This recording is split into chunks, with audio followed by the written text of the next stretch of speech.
Hey guys, welcome back. So today we're going to do another video where we compare two Cold War era rifles. We previously did a video where we compared the FAL to the M14, and I chose the FAL over the M14, saying that I believe that the United States should have adopted this rifle versus the M14.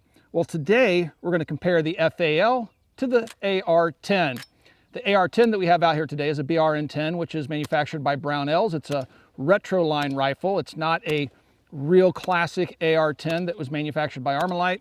It is a replica, but it should give us a good idea of how the AR10 would have performed. It's very, very similar. Obviously, it's direct gas impingement and all that good stuff. So let's kick off today's video shooting the last video's winner, the FAL, and then let's take a look at the AR10 and talk about the features of each rifle and which one I think that the U.S. military should have picked over the other one. We are shooting some 150 grain ball Federal American Eagle this afternoon. I'd like to thank our friends over at Federal for supplying the ammunition. It certainly helps us quite a bit, but we haven't had an ammunition resupply in quite some time, so we're rationing ammunition. We're rather short on 308, so we're not going to be shooting full 20 round magazines very often. Let's go ahead and load her up and start shooting. Let's walk it straight out to 150 meters.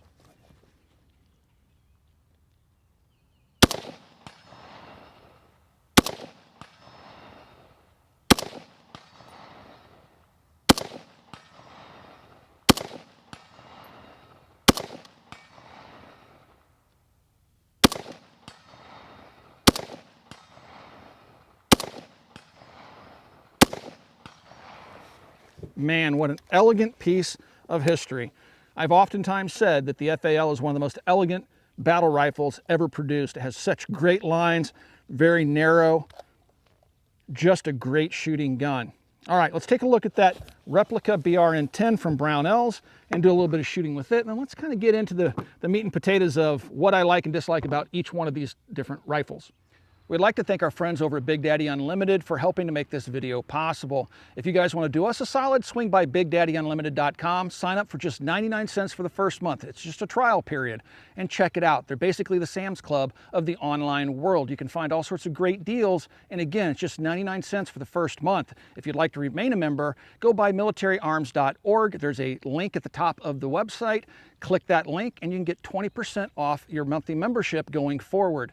This is the BRN10. You've seen it here before on the channel. I did a complete video on it several years ago if you want to go back and take a look at that. But since we filmed that video, I've ordered some updated parts. When this first generation rifle shipped, it had more of a A1 style pistol grip, but they've since molded a more traditional AR10 style pistol grip, so I've put that on here. Also, my early gun did not have heat shielding inside the polymer handguards. I've since ordered and replaced those handguards with the new handguards that have an aluminum heat shield inside of them. And this is about a 90% correct rifle. You'll notice it has its own front sight block. It is direct gas impingement. The charging handle is in the carrying handle, protrudes back here. Some versions of the AR10 didn't have that protrusion, but it's a non-reciprocating bolt, charging handle. And you can see it has no forward assist, slab side. Very, very nicely made gun. Over here you can see the bolt release, selector lever. Nice overall look and finish. So this gun's about as close as I'm ever going to get to owning an actual AR-10. They went so far as to clone the old Waffle magazines. And so I have a couple of these. All this stuff is available over at Brownells. And this, matter of fact, if you look around the bottom of the magazine, it says Brownells on it. So we have 10 rounds of the American Eagle loaded up into the magazine.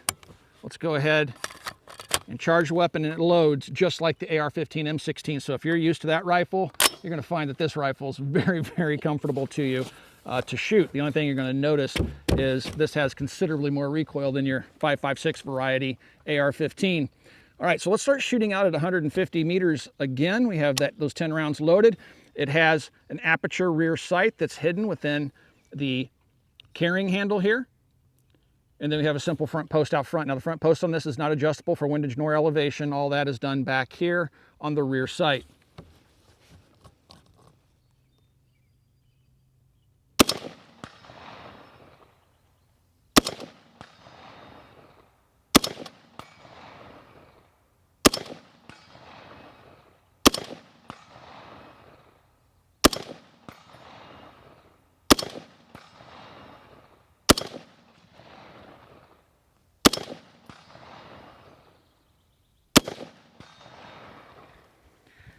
What I will say, and this may be a function of the replica, but this rifle has considerably more recoil than the FAL. It's not painful, but it's a more pronounced push into your shoulder when shooting. Now, maybe this rifle's just overgassed, I don't know, but it runs 100%. We've never had any reliability issues with it. But otherwise, it handles and feels much like an AR-15. Matter of fact, it doesn't feel much heavier than an AR-15 at all. It has a very light profile barrel. Of course, has an upper and lower that's made out of machined aluminum than polymer stocks.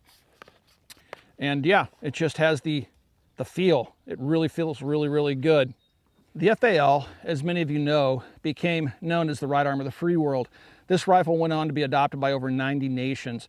It was probably one of the most prominent and most successful .308 big bore battle rifles that were ever fielded by any military. You'll still find them in use today. So many countries use them, and there's so many different variations of them. It's really quite impressive. And so I'm not going to get into the whole story about how the United States kind of messed around and screwed things around with its allies when developing the .308 versus, you know, other caliber options and rifles. Well, it just suffice it to say that the United States broke its promise a little bit, and the guys over at Small Arms Solutions really have a great story about the adoption of the M14 and the whole history behind the adoption of the .308 by NATO. And I understand that 7.62x51 is not the same thing as .308, but I'm going to use them interchangeably in this video. But the FAL, as I already pointed out, is a very elegant rifle. The rifle does use a gas piston, and it has a regulator out here on the front sight, which is adjustable for elevation, by the way, that front sight post, but it has an adjustable regulator. Now, some people saw this as a bonus and other people saw it as a negative because the troops in the field could turn this with relative ease and mess with the gas settings on the rifle in the field. And the more things you can give a grunt to play with that they can break, the chances are they're probably going to play with it, break it, and screw their rifle up.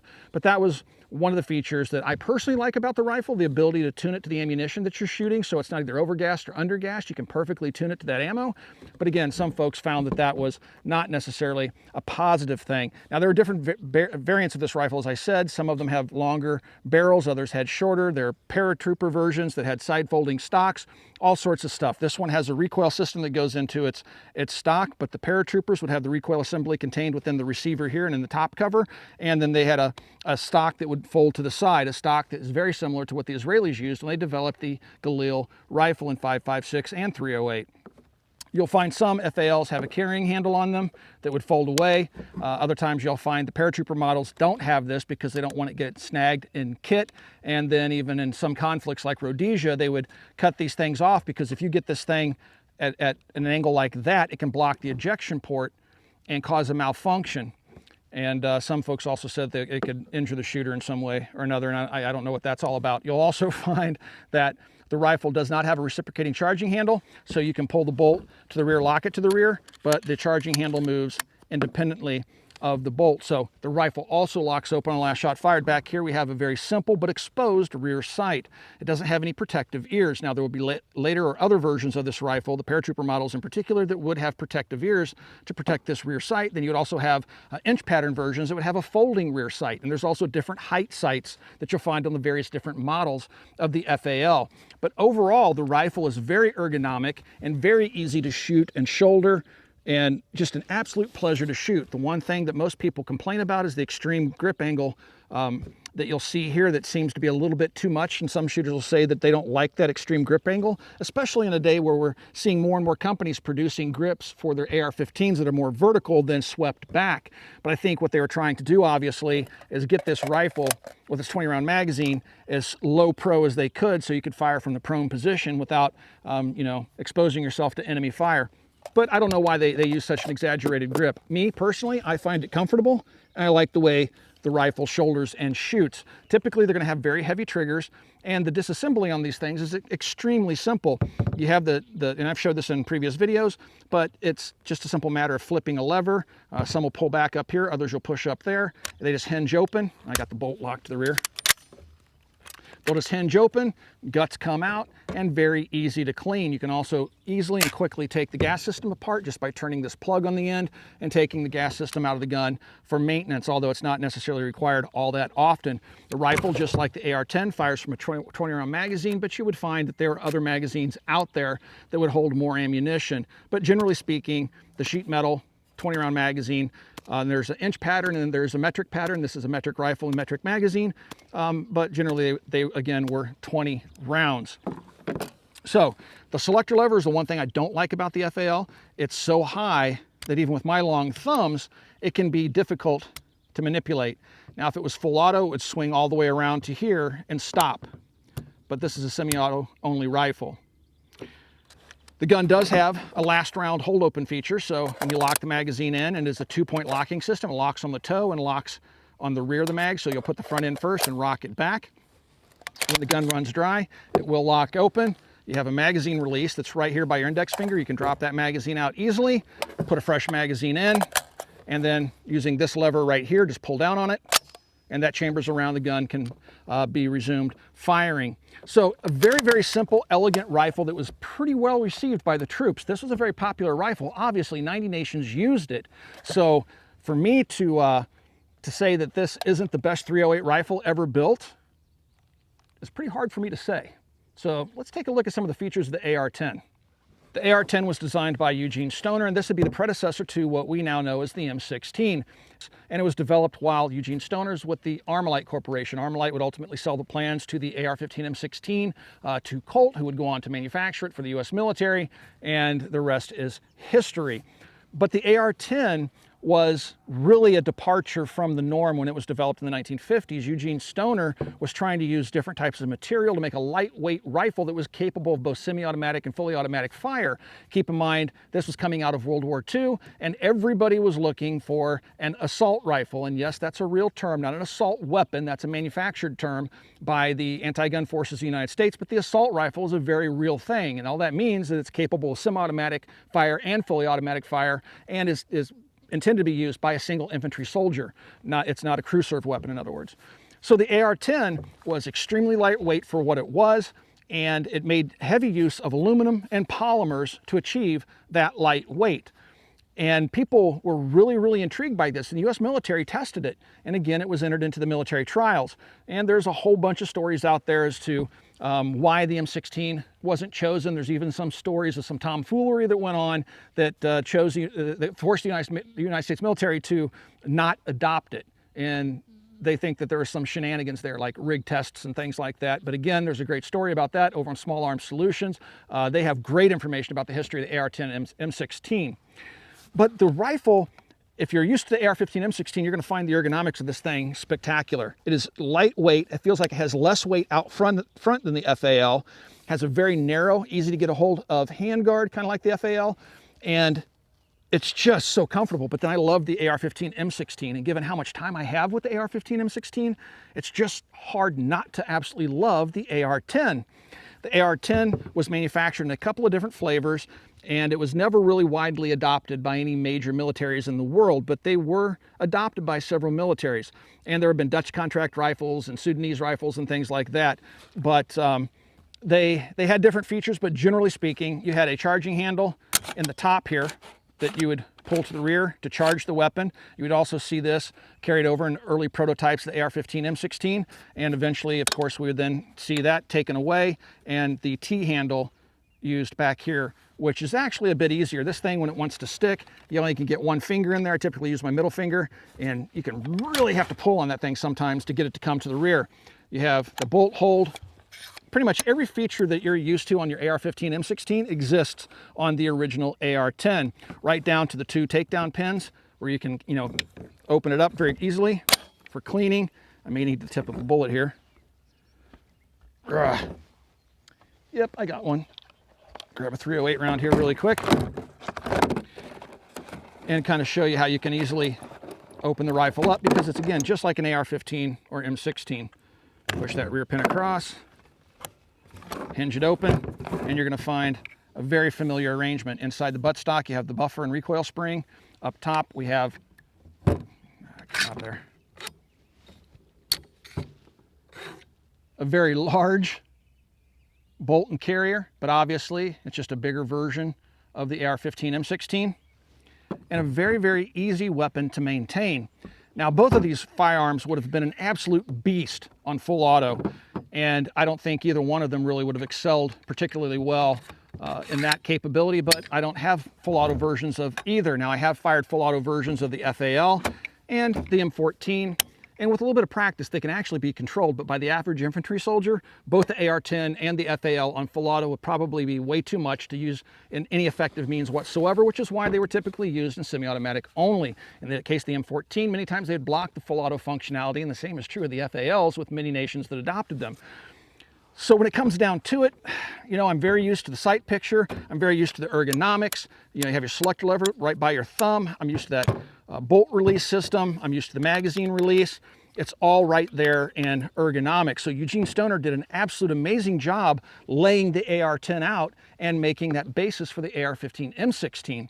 So the question then becomes, which one do I like shooting more? Now I will say that this rifle has considerably more recoil than the FAL, but I can't really hold that against this rifle because this is a replica. It is direct gas impingement, which means it works just like the AR-15 M16, which really isn't direct gas impingement. It has an internal piston right here inside the bolt carrier unit. Gas is tapped off up here by the front sight. It's diverted by tube down into an expansion chamber, which then expands and pushes that bolt and carrier rearward straight into the shooter's shoulder. So it's a very inline system. But again, firing one of these on full auto would be a definite handful given how lightweight it is. In the absence of a muzzle brake, this thing would be an absolute beast. The gas system is not tunable. We have the ability for the FAL to tune it to whichever ammunition you're using, but a military typically only issues one type of ammunition, so that's not really necessary. The rear sight on this is kind of ironic. The M16, M16A1 had a rear sight that was adjustable by use of a bullet tip, but it wasn't meant to be done in the field. You would zero it and then carry the weapon with the sights set to a particular zero. But on the AR10, while we don't have the ability to easily adjust for windage, we do have a drum that rotates for elevation. So that's something that would be later adopted by the M16A2. And again, I can't compare these sights directly to an actual AR-10 because, again, this is a replica rifle. It fired from a 20-round box magazine, very similar to the FAL. And yeah, it's just a very, very nice shooting gun. Very ergonomic and actually a quite elegant rifle as well. I like the way the FAL looks, but of course I like the way the AR-10 looks too. And this is kind of one of those rifles that's a dream rifle for many people. When Brownells announced that they were going to manufacture these replicas, I could not wait to get my hands on one because actual AR-10s are so hard to find, and most of them are going to be fully automatic and they're going to have to be transferred and they're going to cost an arm and a leg. So the ability to own something that's a fairly close facsimile of the original is pretty awesome given the price tags, right around 1,100 bucks, 1,200 bucks or so, and they're available in black and brown as well. Let's not get into how to take each of these rifles apart. Each of these rifles have their own video covering that if you want to look into it. You can search that right here on the Military Arms channel and get more information about each of these rifles. But in front of me, I have both rifles field stripped. And that means what I can do without the use of tools, using the, either a tip of a bullet or a firing pin nose to take the rifles apart in the field. Let's start with the FAL. We have the FAL hinges open, just has a lever, no pin necessary. So you just push up on a lever or push back on a lever, opens up. You can then draw out your bolt carrier and bolt. Inside the bolt itself, you'll have a firing pin, a spring, and a little teeny tiny pin that holds it all together. Now, it's not necessarily required to take this out in the field to clean it every time you service the weapon, but because I could take it apart with a tip of a bullet, I went ahead and did that anyway. Then we have our top cover, magazine, our gas piston, the spring that goes with the gas piston, then our gas plug that goes on the end of the rifle. Very simple to take apart. If you don't get into the bolt by taking the firing pin out, there are really no small parts to lose, and taking the gas system apart is not really required for regular field maintenance. So in general, the FAL is much easier to take apart and fewer smaller parts.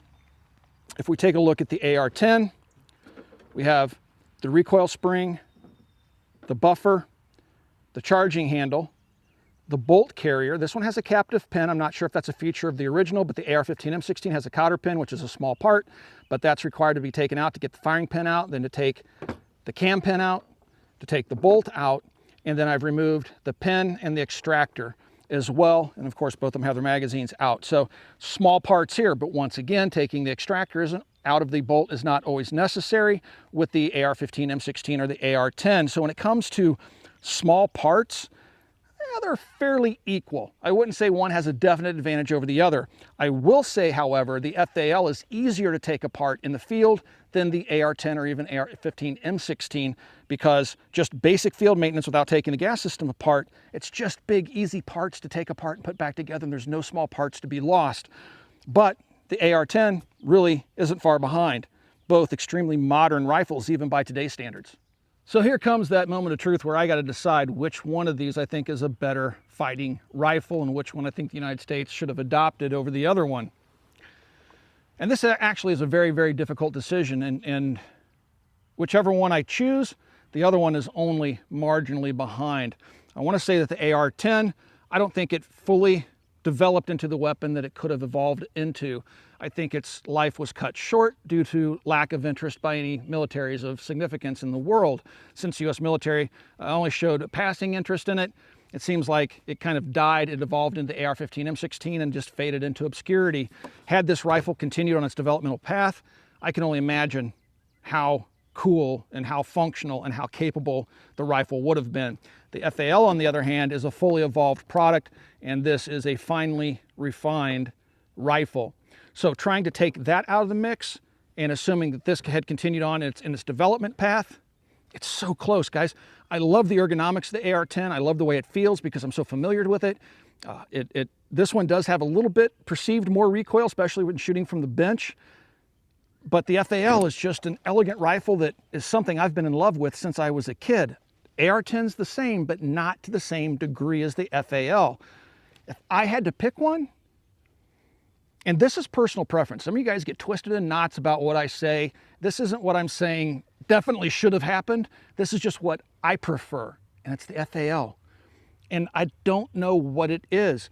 I love everything about the AR-10. I just think maybe if it had evolved just a wee bit more, it would have been a more, I don't know, capable competitor against the FAL.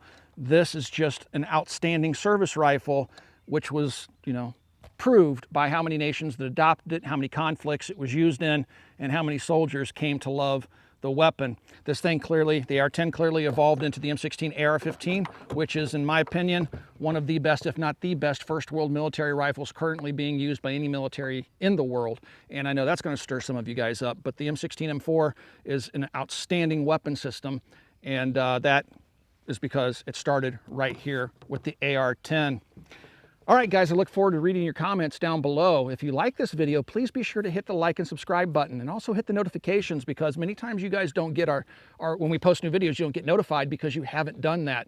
If you'd like to support us here at the Military Arms Channel, a great way to do that is to become a Patreon supporter so we can bring you information like this, you know, on a weekly basis. And there's a link in the description below. Click that link and check out some of the perks and the different tiers, and consider supporting us right here on Patreon. We don't take money from the gun manufacturers. Also, if you would like to join us right here on YouTube, there's a little join button right underneath the video player that you're looking at right now. Click that join button, check out some of the perks, and consider supporting us right here on YouTube. And last but not least, guys, please swing by and check out coppercustom.com. Thanks for 12 years of support. We'll talk to you guys soon. So you chose the FAL. What the heck, man? I don't know, man. I mean, I remember all the stories as a kid growing up from all the Vietnam vets telling me about the, you know, Mattel making these things, and I just can't get over the fact that Mattel made them. And I just have no interest in a Mattel toy. I mean, they broke, they were cheap, they were chintzy. You know, I know Colt made them later, but everybody knows Mattel made the things. Mattel never made an FAL, so, I mean, that's why I had to go with the FAL. If Mattel didn't touch this thing, it probably would have been the cat's meow. I don't know. Frickin' Mattel. Are they even in business anymore?